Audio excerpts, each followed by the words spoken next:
Alan Clements Uncensored. Thank you for listening to my podcast. A few notes about the presentation. After years of scripted talks, many of them methodically outlined, some even memorized, at least in part, I decided to drop that style and simply speak spontaneously from my heart. So that's what I do. My talks are raw and improvisational. I make them up as I go along. In addition to my World Dharma talks, I also offer at times readings from my books, Instinct for Freedom, A Future to Believe in, The Voice of Hope, and Wisdom for the World. I also offer readings of my personal notes, sometimes guided meditations, dialogues from my World Dharma public forums, interviews from radio and television, and sections from my show, Spiritually Incorrect Meets Relationship Incorrect, The Great Reckoning, and the occasional conversation with someone I find interesting. I also want to express my deep gratitude to the people who have made donations to me, either a one-time or recurring donation, either on the support page of my website, alanclements.com, or pledged a monthly amount as little as $1, perhaps $3 or even $5 a month, through my Patreon site. If you're inspired to do so, you can support this podcast and my work by making a monthly pledge at Patreon. That's patreon.com, patreon.com/Alan Clements, and there you'll find my page. You can use a credit card or pay through PayPal, and your monthly pledge, that's what it takes, just a few minutes to set up, allows me not only to do my work, it allows me to create my art, use my voice, speak my Dharma, free of commercial consideration or advertisers. Thank you from my heart for taking the time to listen to my podcast, and thank you for your generous support. I hope you enjoy the presentation.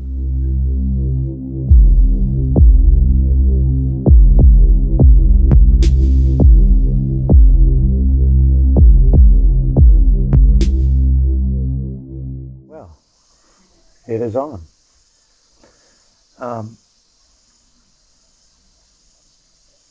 Yes, it is on.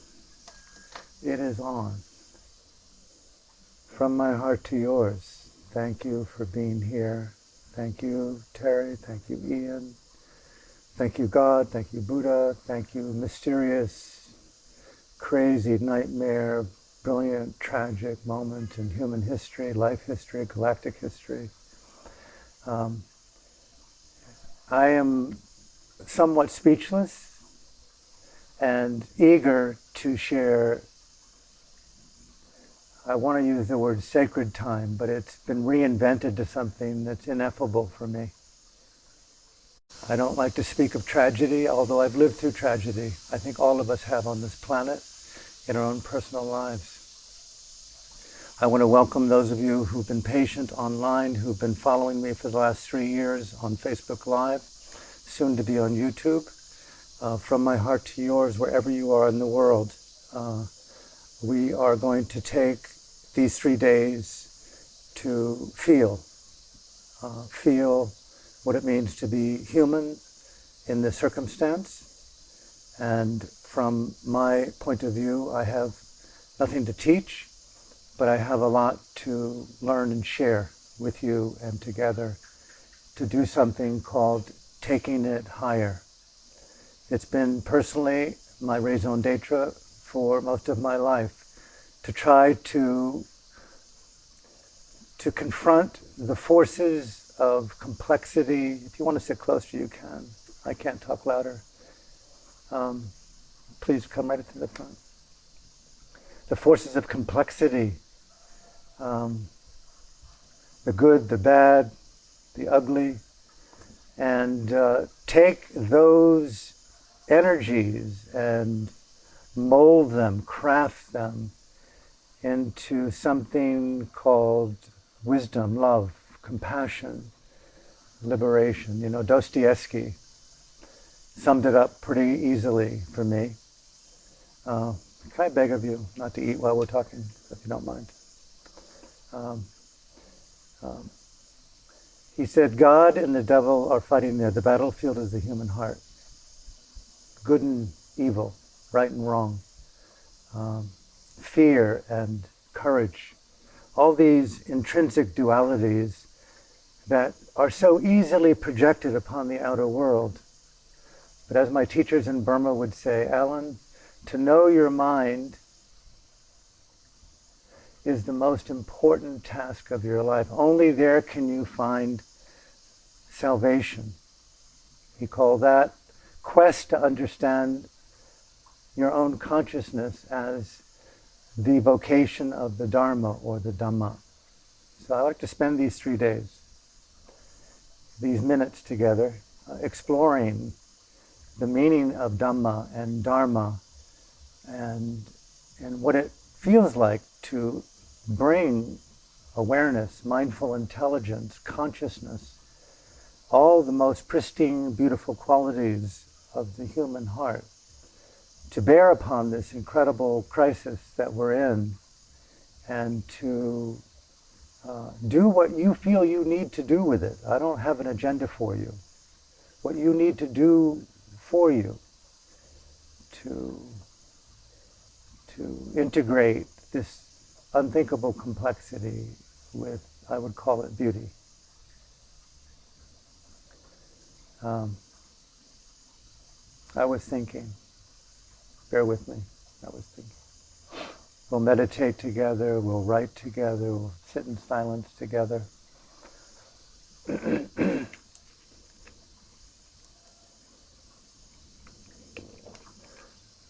For 35 years I've been studying the culture of Burma, Myanmar.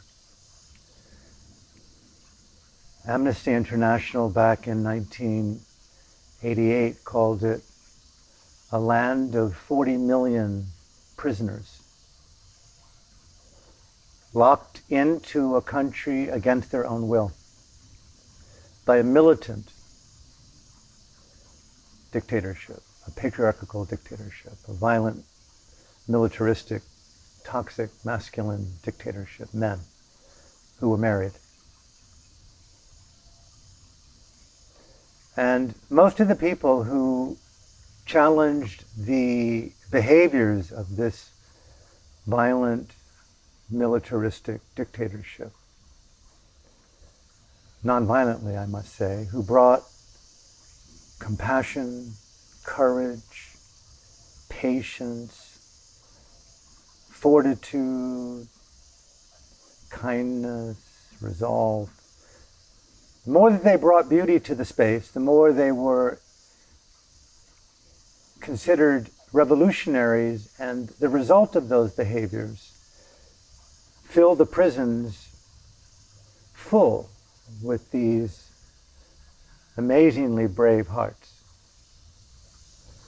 And it became a culture of prisons within prisons. Ironically, 35 years.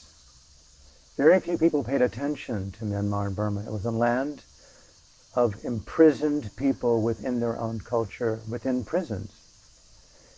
And I studied those people. I had a passport. I could leave at any time. I just came back from Myanmar after 3 months of interviewing numerous political prisoners to end 8 years of study with 4 books coming out, which may or may not be relevant. Burma's Voices of Freedom. All of them had suffered.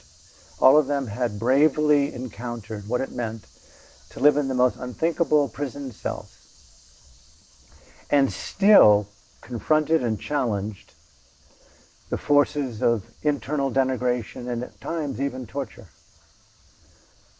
And I find it interesting today that almost all of them, before I left, when I said goodbye to all of them, they often recalled to me how they made it through these most incredibly dark and complicated times.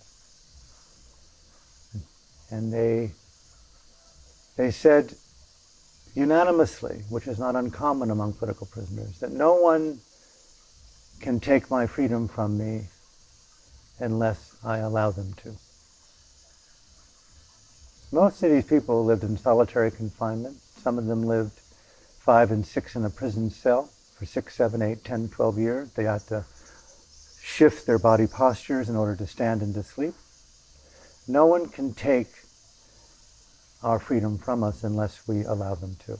Okay, I'm going to pause right here. I mean, if there's one element in this process that I find most important is self-responsibility and self-accountability.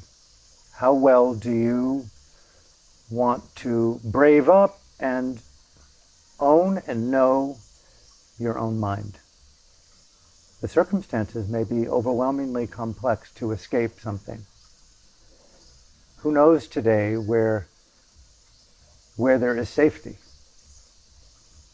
Everywhere there is seemingly the word a virus war, where social distancing among a planetary group of citizens, but yet we still have consciousness in our own mind.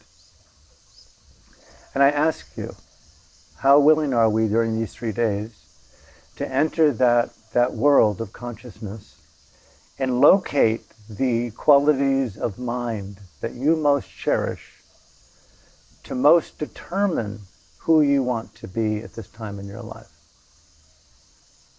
They would tell me, beyond freedom, no one could take my dignity away unless I let them. Okay? That to me is a very important quality of how to live your yoga. I've been going on for decades now that yoga and meditation for me isn't off the cushion or off the mat. There is yoga as a way of living, and there is meditation as a way of living, and there is a Dharma as a way of living. And for me, that is so immediate, the word immediate. How responsible do we want to be? How immediate do we want to be with entering our own mind? How responsible and immediate do we want to be with entering our own mind on the terms of two things as we enter this: freedom and dignity. No matter what they did to us, my dignity was not theirs to take. My freedom was not theirs to take. I'm going to pause here. If you've got notebooks, you're welcome. How do you give away something to they? Define the ways in which we project other as more powerful than self. Airlines, visas, tickets, life, food, locations, security, family. Look at all the ways in which we humanize and we masquerade the word projection to possibly, it could very well be, that where we are is where we will be. And wherever we are, there we are. What will we do with who we are and what do we want to be? Responsibility, freedom, and dignity. So may I invite you and invite the people online.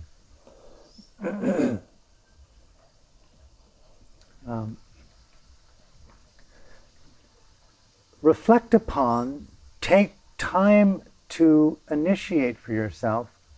Are you moving, sitting, occupying your mind and body on the terms of who you want? Figure that out. Okay, back to dignity. What I was saying that is really important for me is this quality of freedom, choice, and dignity. Those three. I mean, if my daughter were here, and maybe she's watching, she's only 13, I would say those are the three things most important. Is to,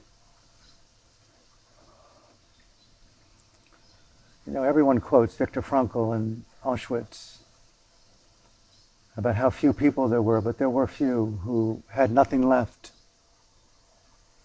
And who had nothing left, and they chose to give their last morsels of food away. I found that I've quoted that for 25 years. I imagine how rare it would be for someone to give away food. I think of solutions to this circumstance that we're in. I couldn't help but wondering, like even Mr. Bezos at Amazon, the richest man in the world, rather than hiring 100,000 new people, committing $50 billion of that money for free food for people. It's a call to greatness right now.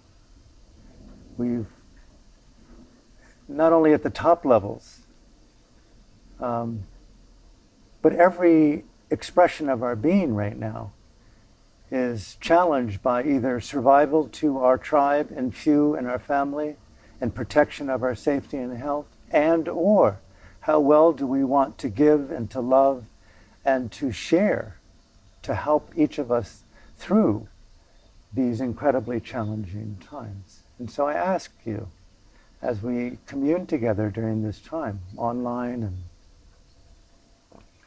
here at this beautiful space in Bali, let us practice the yoga of dignity, the way that we sit, the way that we listen to one another. What does that mean? How well do we live in reverence is a word that comes to mind. People use the word sacred a lot. One story of the Buddha, among 11,000 pages of these traditional texts, in a sub-commentary rarely ever quoted, the Buddha's asked, what was the most abiding quality that you brought forth in your being to bring you into the fulfillment of this aspiration of Buddhahood, of full awakening? Okay? And I made each moment, each encounter, each person my ultimate object of reverence. If I just threw into the collective right now the highest, most intimate, transparent dose of heightened, entheogenic, psychedelic awakening, the sensitivity of that space, and we heard the word reverence with each other, communion, dignified, communal, reverential presence.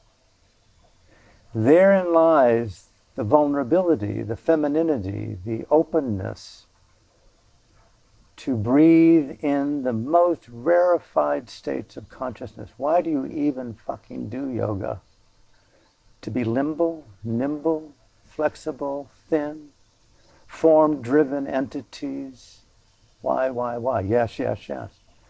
But at the end of the day, the beginning of the day, here we are in this incredible circumstance where every day the news could not get more complex.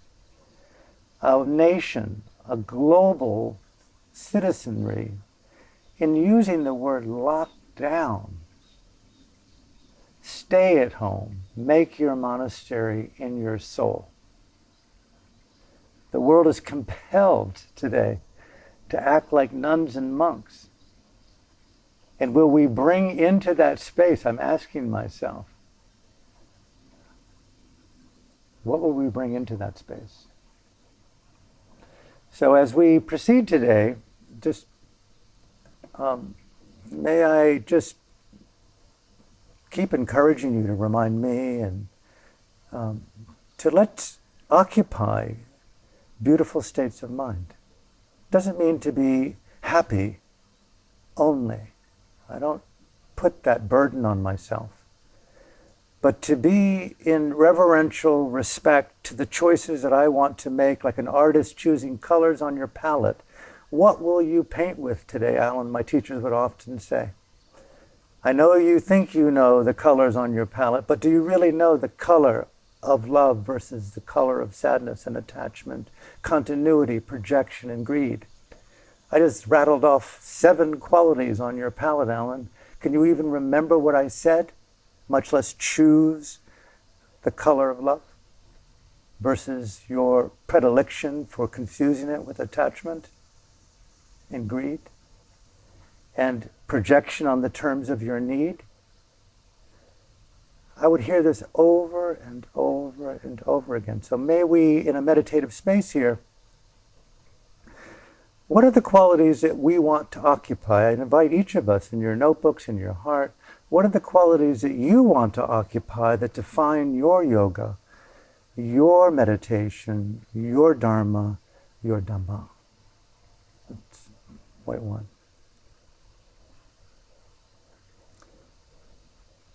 To me, if I think about the word dignity and stature and self-respect, I think it's the way in which I am naturally inhabiting being on the terms of my conscience. These are all just words. May I invite each of us here, as we would be in a yoga studio or in a meditation group. Words only are as good as how they translate to us individually, obviously, occupying the meaning of them, right? In real time. How well do we move our arm? How many times in years and decades I would watch new students in meditation come into my teacher's cottage in Burma. And they would be talking about their quality of concentration and mindfulness in a particular sitting.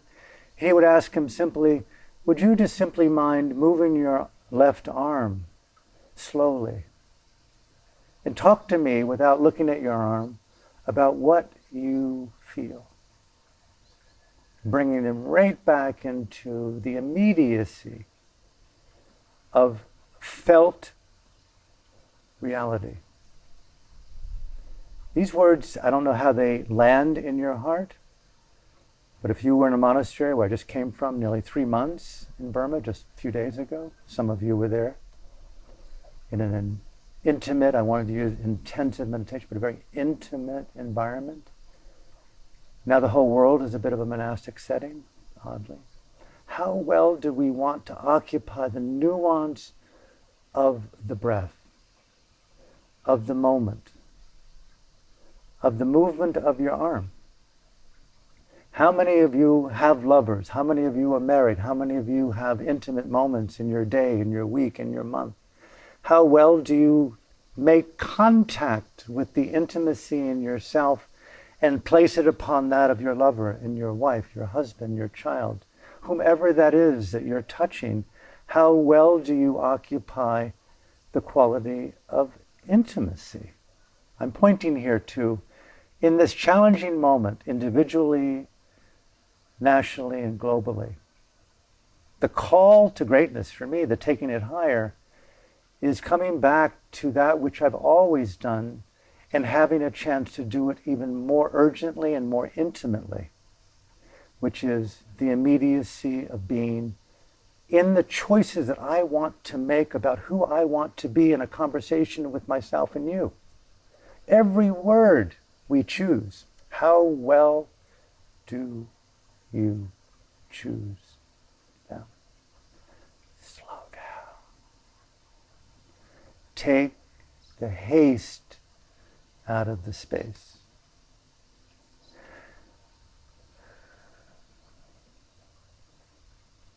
If you're listening somewhere in the world, Moscow, Berlin, San Francisco, New York, Vancouver, take the haste out of the space. How many times over the decades I've heard lovers talk, if only you would touch me in the way that I want to be touched, not based upon your projection, your habit, or your idea of what you think I want. Touch me, please, in truth, in a shared space.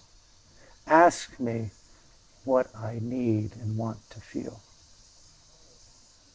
Taking the habit out of your words. How many times I was eating lunch and breakfast and dinner, a glass of this or a glass of that, a tea, a sip, and you can see how easy it is to be mindlessly engaged in the habit of simply drinking yet another cup of coffee, another glass of wine, so that we can keep drinking them in our coffin of denial, of the projection of a future that always ends in dissatisfaction and death. Why are you racing, Alan, towards old age and disease and death when you can absolutely interrupt the habit. Point 5. These are my words for me. I invite you and beg of you to find relevance to any words at all that mean something to you. But the point here for me is in political prisoners who I've studied, and I've been around them, I've been a monk, taking the habit out of time allows us to inhabit clearly with greater conscience and self-respect the choices that we make. So, are we okay?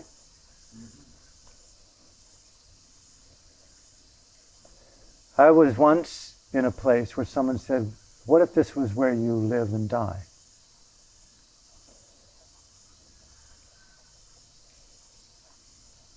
And my response was, thank you for the question. Thank you. I haven't quite felt it that way before. I think it's the way that you asked it and the way that I hear it. It was an invitation to live. Live more in the intimacy of the terms of my own, what's the word? Reason to be. This is an amazing, amazing moment. I know each of us in this space, and those of you online, we have lived our lives identifying our raison d'etre, our reason to be. We have defined our lives by and large as psychological, entheogenic, spiritual, dharmic, existential, transcendent entities in this very ambient, weird world. And we're choosing to occupy the conscience of our raison d'etre. I invite you here. Who are you? What are you on about? And invite a dialogue, a reflective dialogue on your soul. What defines what really matters to you? What really matters? Not long after that, I went to an island in Sri Lanka, and I'll end in about 5 minutes so we can take a break and come back for meditation.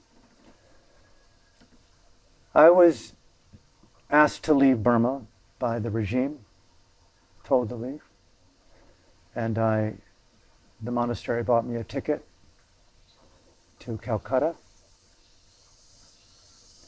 and I made my way in that very unusual city as a monk. And eventually I found myself in Madras, and eventually I decided to go to Sri Lanka. And there I went and found myself on a small island off the coast called Kandabota, 5-acre island, virgin jungle. And it was started in the early 1800s by a German monk. And they had about 8 or 9 cottages there, and there was only a couple of rules to abide by. No talking, no contact. Food was brought to the island in the morning. There's no running water, no electricity. And you just simply occupy being here. And you can die here if you want. And many monks, not many, but a few, did live and die there. It's amazing to be in an environment where you really call off the future. I'm not suggesting that you do that. You do whatever you wish. But for me, I can see now that I'm in Bali, and it's likely there's no flights. Well, just the framing of there's no flights. Why not just call off the future? Why not just, even if there are flights, why not just inhabit the immediacy of who you want to be in the process of these decisions and these changes on this planet? Why start living when you arrive somewhere other than where you are? Because it's safer, Alan, and you're with your family, and it's better, all the terms of this and that. I remember walking for the first month, always thinking pretty much about the end of the path to turn around and repeat, walking back to the other end of the path. Until eventually, more and more, there wasn't a time to meditate. You were in a meditative space. I invite that as we move through this time together. What a great gift it is to do yoga all day long. What a great gift it is to be mindful and intelligent as much as we humanly can all day long. And the last point, and we're going to get into this today, is the word meditation. I'll close with this. In classical Theravada Buddhist tradition that I was living in, the word meditation doesn't really touch the original word, which is bhavana. B-H-A-V-A-N-A. It's a really interesting word. And there are different meanings for it. One is mind training, again using the analogy of an artist choosing colors. Can you, Alan, choose to be patient right now? Can you not see the need to just simply, you don't have a solution, just feel and open to learning, patience? Can you choose courage right now over fear? And what's the difference for you? So mind training. I'm going to invite you, what are the qualities of mind that you want to inhabit over these next 3 days? This is a very rare opportunity to have this retreat. And the other word is the beautification of the mind.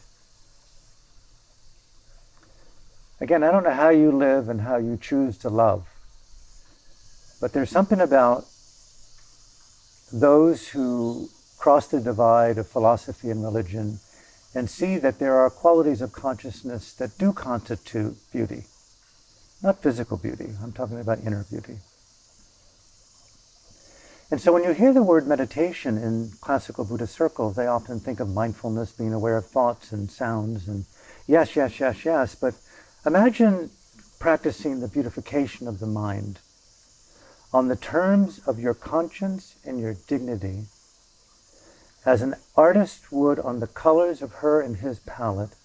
What are the qualities that you want to paint with to create the most beautiful moment on your terms with whom you're with? And I'm going to invite you.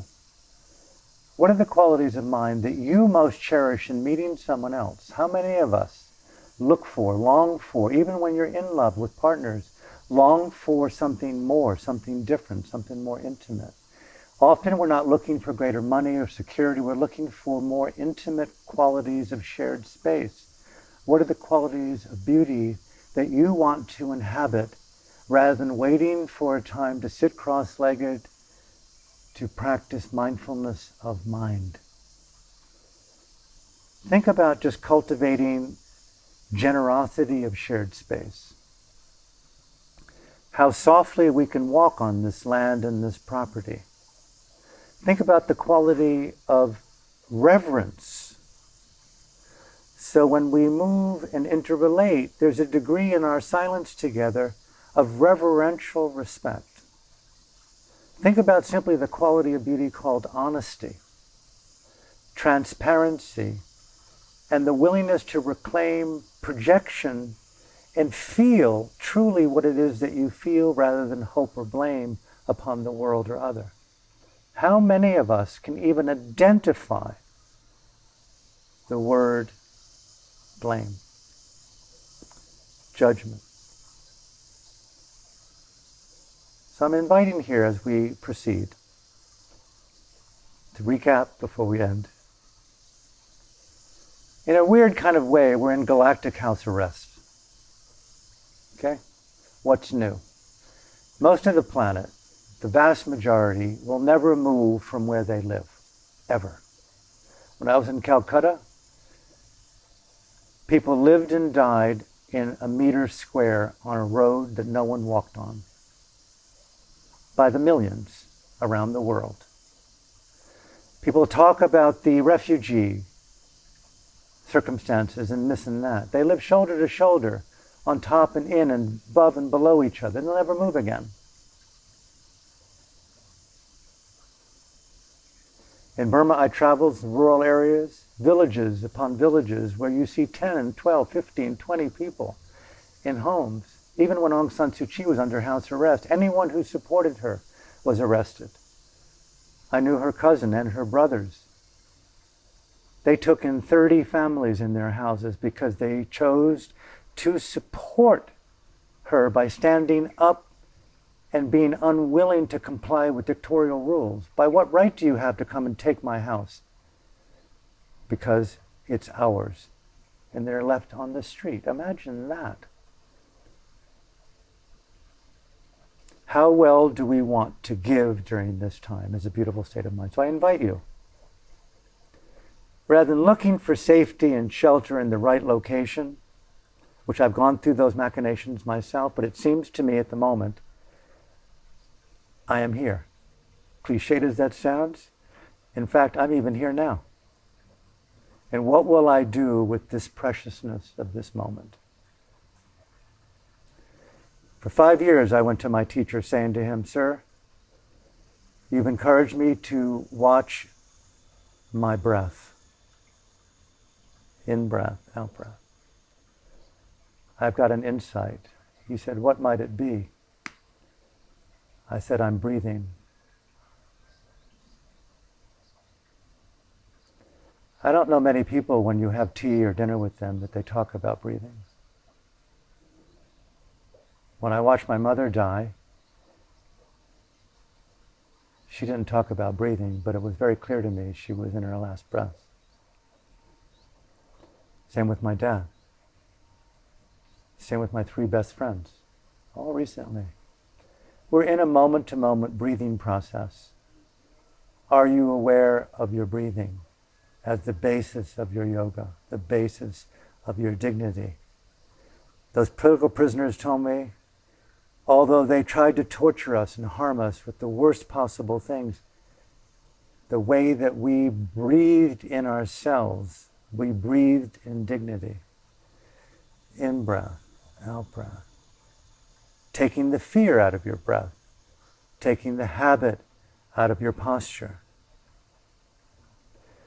He says, continue. I continued for more years. I came back to him some years later, eventually. I've got another insight. I've been watching my breath now for a good part of a decade. What could the insight be? I'm alive. I'd have to often look at my hands sometimes to validate that I'm alive. And if you're not really careful, it's very easy to move through time and space until you die without knowing that you're alive. Really, really alive. How well do you touch?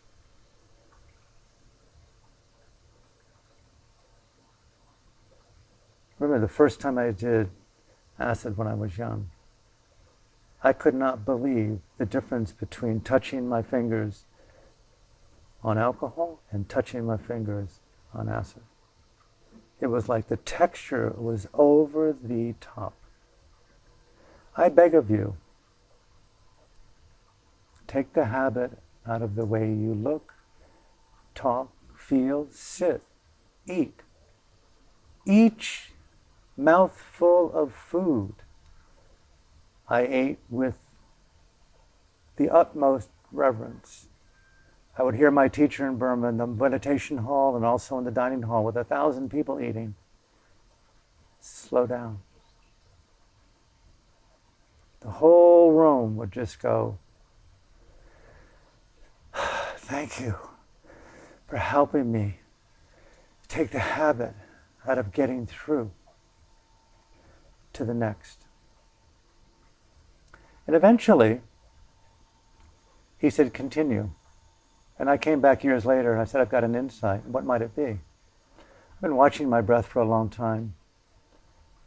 And I said, now I know that I'm alive. What will I do with the preciousness of a full breath?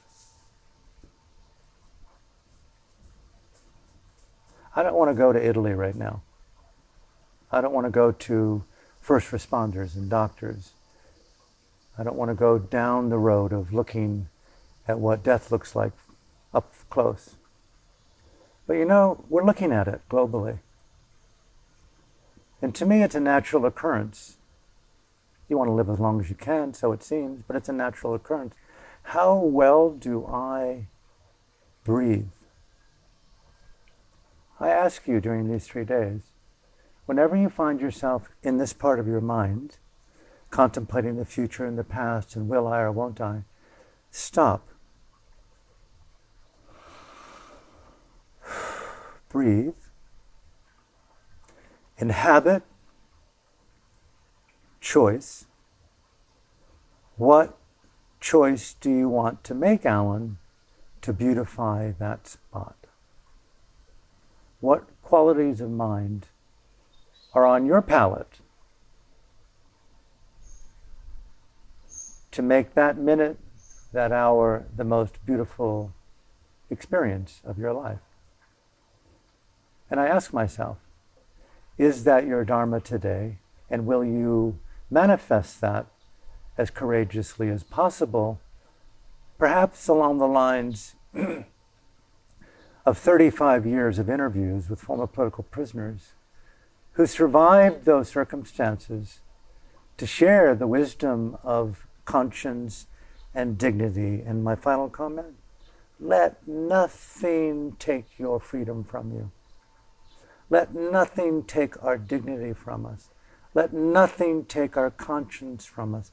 And above all, can we at this time develop in our own individual way a culture of awareness, a culture of generosity, and a culture of courageous compassion?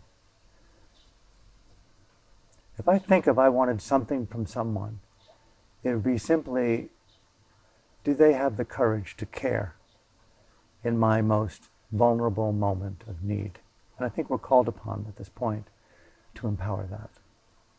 So that's the beginning of this first session today. A little bit of technical struggle, but we've managed to have hands and elastics. We'll fix that. Now, before we take are there any questions or things that you'd like to talk about what I've said, or about something that you heard that might be relevant to what I said? Anything at all? Take a moment.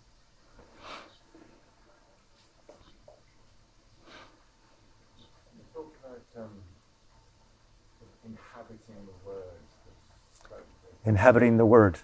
And actually living it. That's right. And the word, when you said, what's the quality of mind that comes to you, that you want to be, is serenity. I've been sitting here thinking, I don't know what serenity is actually. How do I inhabit serenity? Yeah. Ian, that's how do I inhabit serenity? That's my first comment is that's just a beautiful recognition. I kind of cry and laugh a little bit to myself because I've heard that so repeatedly in monastic circles, where people begin to see the vast distinction, not that this is something new for you, I know you're just speaking about serenity, the difference between an idea and the felt, the oxygenation of the word as a vital experience of consciousness. And in meditative circles, they would often use that a state of consciousness is intimately related. As we would breathe, you wouldn't be satisfied with the idea of breathing. You'd only be satisfied with the oxygenation of serenity as that which animates your own being. And that takes a very sensitive person to put the brush of their own being into the paint or to breathe that quality. It's called the demarcation, as you probably very well know, between ideation and wisdom. Inhabiting versus ideation. Now, how to do that, to me, is twofold, for me, is an increasing dedication to the importance of the state being realized. There are those people who are just obviously dedicated to winning the race. They want to do all that they can to get to the goal. There are those who are dedicated to a certain status, a certain degree of success. The success of inhabiting states of consciousness is the vocation, as you know very well probably, of a yogi. I want to know peace on the terms of not just calm and ease in comfortable circumstances, but calm and ease and peace and conscience and serenity in more complex circumstances. We're in a complex circumstance now, so we're super challenged. But coming back to your question, I would invite you, how do you already inhabit these qualities? What are the ways that I take ideas into oxygenated, felt experiences? What is my yoga there? How do I authenticate states of mind as ideas into living, breathing realities that inform the fiber of my being? So that you can answer the question first and foremost. You know that, right? Make a list of those. These are the ways that, and be willing to feel apprehension, self-doubt, self-judgment. God damn, quite frankly, I can hardly imagine. Fuck it, I have no fucking tool. I don't do that yoga. My yoga is authenticity, it's not serenity. I have no real color for patience. I'm just intolerant of assholes. I've entitled myself. I know the color of entitlement. And I love it. So it's a discovery of what we are and what we're not often when you ask more and more. So the quality as we inhabit serenity, part of the one is self-compassion. And that's number one for me, that softens the edge of almost all qualities. Is how do I actually have reverence to the edge of what I don't know? You're right, yeah. So I would write these things down, like what are the colors on your own mind? So coming back to, again, your point, and I'll end with this, is, like you do yoga. I know you do yoga. We've talked about it. And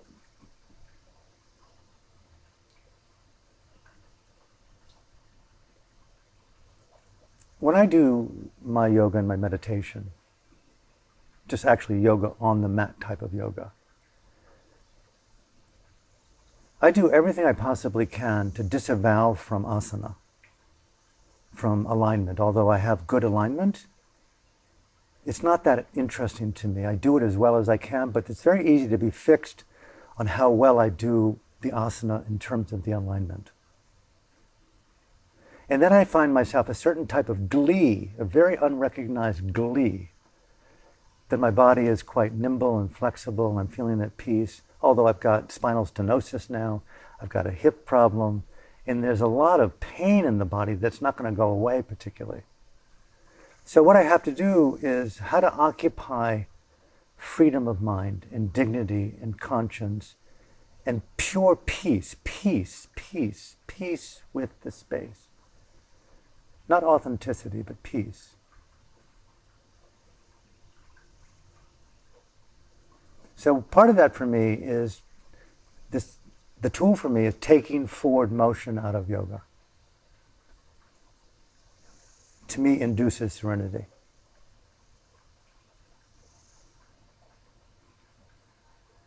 Be watchful of how to do that. One little tool that I use, how easy it is to think of the asana in the terms of how everyone teaches it.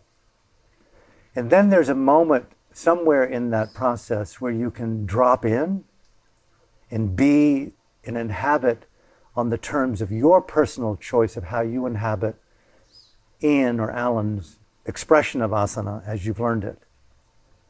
So I take directionality out of it. It's another way of being in the immediacy of felt momentary transformation. So rather than a warrior, it's like moving in all directions, then cease moving in any direction. Does that make sense? And keeping that move in one direction, move in all directions, cease all directions is the experience of serenity for me. And coupled with high acceptance of whatever is felt in the body, in mind, and in consciousness. And then my last point here for you as friend would be any quality of consciousness that you wish to develop. Know how you already developed them, so you're already well into the spectrum of your transformation. And then highlight specific Ian-esque tools to highlight the development of the state of mind that you are even wanting to achieve in the asana. So that you're not just taking, I'm doing my yoga today, I'm not becoming more nimble. I'm actually in a meditative way of being here. I'm developing self-respect, I'm developing self-compassion, I'm developing courage, I'm developing serenity, I'm developing peace, in-breath, out-breath. I'll close with this. Last tool for serenity. I heard this for decades in Burma. It's a very rare teaching. Sort of a joke. My teacher would often tell me, neither wish to live nor wish to die.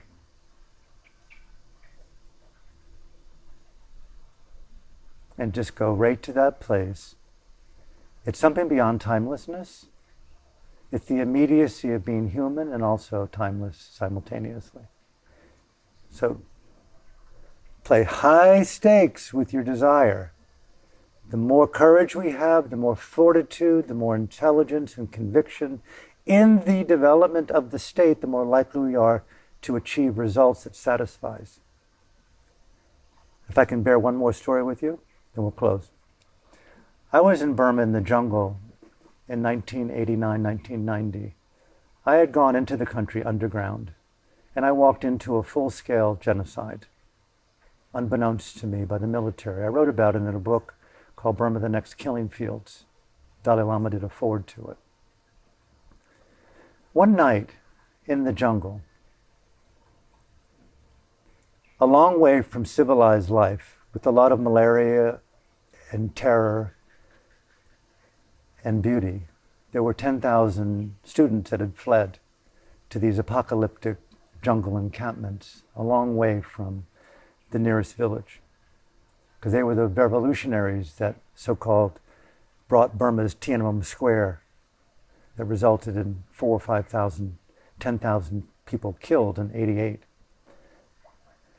I was hanging around this campfire, and I told this story well into 90 minutes. I'll do a 1-minute version. And there was a woman there whom had been one of the leaders of the revolution. And she spoke fluent English. And I asked her in English around this campfire, has she ever been in love? And she said that she had, and that she recalled how she and her fiancé led this revolt in her township, and there was massacres. They were separated. She's never seen them again. And she said, yes, I'm still in love, but I dare not contact him. But if I die in love and my life is in support of freedom, I will die in love. And that was amazing to me, to see someone go from one form of love into a higher order love, based on the circumstances. We're called upon right now to take it higher. I ask you as friend, what are the ways that you want to take serenity higher? Or what other qualities of mind do you want to take higher? And so under these extreme circumstances, make good on the promise of this gestalt. This is what I'm going to do. This is what I'm going to do. This is what I'm going to do. Well, I looked for her for 15 years. We had a bit of a moment. I asked everyone in Thailand and Bangkok anyway. I was giving a talk in Brisbane, 30 seconds, and it's done. And someone said, do you remember that we met in Menopause in 1990? And I said, no. Remember that day that you asked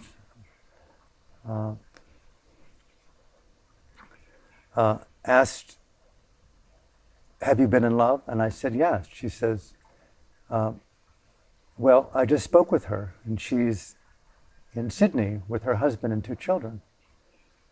And so I went to Sydney, and there I saw her with her 2 kids and her husband. And this was not her husband. She never saw him again.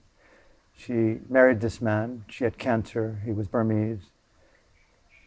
She was imprisoned for the better part of 10 years in Thailand. And she recalled that moment around the campfire. And she said, Alan, you know, I have cancer. I left the hospital yesterday. They gave me a visa to come to Australia because of my terminal illness. But I'll tell you, I'm going to die in love. These are extreme circumstances, and she died a couple of days later. I'm not saying be melodramatic right now, but I've never seen anything more dramatic in my life. And I don't think we've seen anything yet. I think we're all around that campfire. And so I ask you, have you ever been in love? Have you ever been in serenity? And I'm asking myself the same question. Can I not reinvent, but take it higher? And so may I invite all of us here during this time to keep calling upon that sacred space together of reverential taking it higher, and do what we can to create beautiful states of mind and share them with our brothers and sisters around the world. So with that, let's take a break. Please embody our silence. There's water, there is the washrooms, and there is this incredible sanctuary of peace at the moment. So thank you from my heart. I'll call you when we're ready to come back. That has been Alan Clements Uncensored. Thank you for listening. You can find the entire list of my podcasts at alanclements.com, along with my books and upcoming events and live broadcasts. In addition, you can also book a private session with me if you wish by phone or Skype on the website. If you're a regular listener or simply feel moved to support my work, you can make a one-time donation or a recurring donation, a tax-deductible one, in any amount you feel comfortable, either on the support page of alanclements.com or a monthly pledge through my Patreon site at patreon.com/Alan Clements. Thank you for listening to my podcast, and thank you for sharing word of it among your friends and on social media. Thank you from my heart. Until the next time, blaze on with fearless love.